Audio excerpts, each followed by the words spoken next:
Youth Congress secretariat മാർച്ചിൽ കേസെടുത്ത് police. Youth Congress secretariat മാർച്ചിൽ വി.ഡി. സതീശൻ ഒന്നാം പ്രതി, ഷാഫി പറമ്പിൽ, രാഹുൽ മാങ്കൂട്ടത്തിൽ എന്നിവർ 2-3 പ്രതികളാണ്. വി.ഡി. സതീശനും ഷാഫി പറമ്പിലും എം വിൻസെന്റും രാഹുൽ മാങ്കൂട്ടത്തിലും ഉൾപ്പെടെ 38 പ്രതികളാണ് കേസിൽ ഉള്ളത്. വിവരങ്ങളുമായി വിജിൻ ചേരുകയാണ്.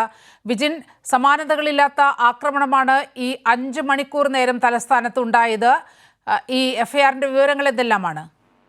നീലിമ, തീർച്ചയായും ഇതുവരെ കാണാത്ത രീതിയിൽ പോലീസിനെതിരെ മാരകായുധങ്ങളും വടിയും അതുപോലെ തന്നെ മറ്റ് ഉപകരണങ്ങളും ഒക്കെ ആയിട്ടായിരുന്നു ഈ യൂത്ത് കോൺഗ്രസിന്റെ സമരം ഉണ്ടായിരുന്നത്. അതിലാണ് ഇപ്പോൾ പോലീസ് എഫ്ഐആർ രജിസ്റ്റർ ചെയ്തിരിക്കുന്നത്. അതിൽ പ്രതിപക്ഷ നേതാവാണ് ഒന്നാം പ്രതിയായി വന്നിട്ടുള്ളത്. ഒപ്പം തന്നെ എം വിൻസെന്റ് എം.എൽ.എ, ഷാഫി പറമ്പിലാണ് രണ്ടാം പ്രതിയായിട്ടുള്ളത്. മൂന്നാം പ്രതി എം വിൻസെന്റ് എം.എൽ.എ, നാലാം പ്രതിയായി രാഹുൽ മാങ്കൂട്ടത്തിലും പ്രതികരിക്കപ്പെട്ടിരിക്കുന്നു. എന്തായാലും പോലീസിന്റെ കൃത്യനിർവഹണം തടസ്സപ്പെടുത്തൽ, കലാപ ആഹ്വാനത്തിനുള്ള അത്തരം വകുപ്പുകളാണ് ഇപ്പോൾ ഇവർക്കെതിരെ ചുമത്തിയിരിക്കുന്നത്.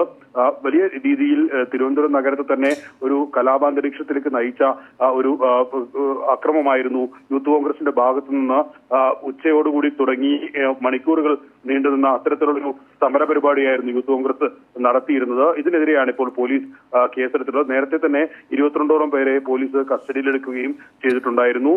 ഇതിന്റെ ഭാഗമായുള്ള എഫ്ഐആറിലാണ് ഇപ്പോൾ വി.ഡി. സതീശന്റെ നേതൃത്വത്തിൽ അതുപോലെ തന്നെ ഈ M Vincent MLA, Shafi Parambil, ഒപ്പം രാഹുൽ മാങ്കോട്ടത്തിൽ ഉൾപ്പെടെയുള്ളവരുടെ നേതൃത്വത്തിലായിരുന്നു ഈ അക്രമ സംഭവങ്ങൾ അരങ്ങേറിയത്.